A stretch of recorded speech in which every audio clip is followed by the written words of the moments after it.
Introducing our new 5-ton hydraulic tube puller, KRAIS HCP-5T. A compact, practical, and cost-effective tool designed for removing tubes up to 1 inch from tube sheets, wherever 5 tons of pulling force is sufficient. The tool works with affordable hydraulic pumps, including a compact air-driven micropump with very low compressed air consumption.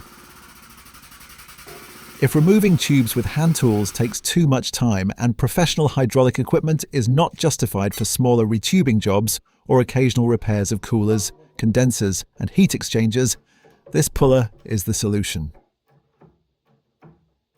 When compressed air is not available, it can also be used with a manual hydraulic pump or a single-acting electric pump. Each pump must deliver oil pressure up to 700 bar. It is ideal for maintenance teams, repair workshops, and service crews who need reliable tube removal without the cost and size of heavy hydraulic pulling systems. As shown in the video, tube removal is quick and easy. Just remember, performance of the KRAIS HCP-5T depends mainly on tube condition and the degree of tube expansion.